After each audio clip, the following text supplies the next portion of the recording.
right, so we get a chance to chat with the mayor right now, fresh off his visit to Ottawa. The first thing I want to ask you, though, is reaction to Rob Ford. The latest tirade against you is you're a dog off a leash, referring to why are you going and spending money going to Ottawa?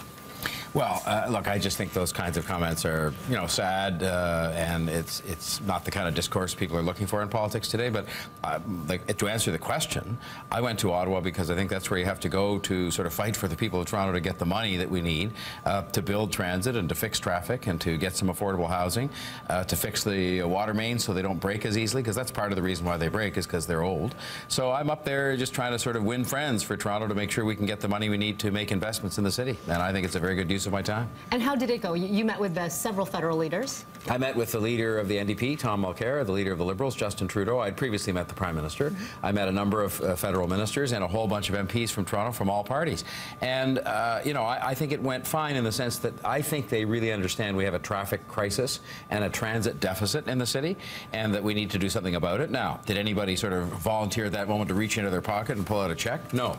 But you have to work at this stuff. And my predecessor didn't go to Ottawa very often to do that, but I think it's if I waited on my duff at the City Hall for those 30 politicians I met to come and see me, I'd be waiting a long time for the total of them to wander through my office. So I went and saw 30 politicians from this area and from other parts of the country that have responsibility for giving out the money in one day, less than one day.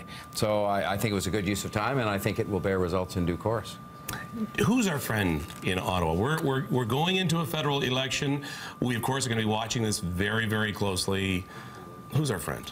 I think actually right now, and I'm not trying to dodge the answer to your question, Kevin, I think right now, because there's an election coming up in 7 or 8 months, they're all looking to be our friends. And I think they're all very mindful of the fact that in this town right now, in this area, traffic and transportation are the biggest issues that need some help.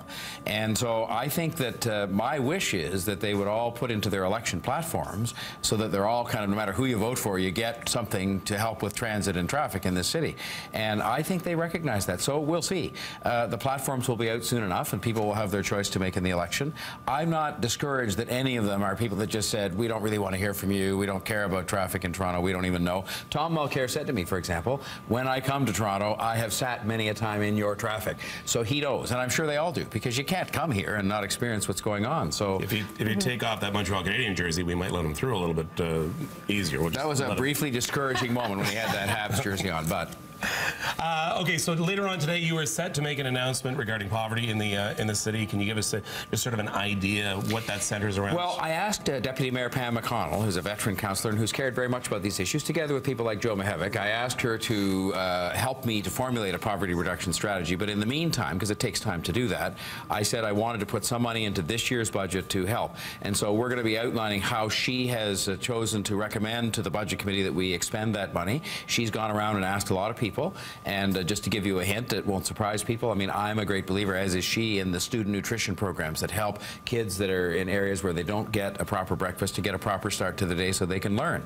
And so we will be outlining the list of things that she's recommended that money be invested in this year's budget to help. Part of it's about helping people get jobs, too. The best way to lift people out of poverty is to get them a proper, secure job. But we'll be outlining that today, how that money will be invested if the Budget Committee and the City Council approve it. All right, thank you very much. Once again, remind people how to get in touch with you or to discuss things with you, especially on Twitter. Yeah, at John Tory TO. People can tweet at me, and I will try to tweet back. I don't get engaged in these dog fights on Twitter because, at the end of the day, it's not a good use of my time and their money. But please do not hesitate to be in touch, and by phone and by email, of course, at the City Hall, where we try to be accessible. I'm on the subway every morning. People don't hesitate to come up and share their thoughts with me there, which is good. It's great we can do that in Toronto. And you're up and early. I'm in the office at 6:35 because the coffee shop doesn't open until 6:30, and I would not go to work without some coffee. Maybe you could work in a 6:25 opening for the coffee shop. Maybe we could work on that. All right. Thank you very much.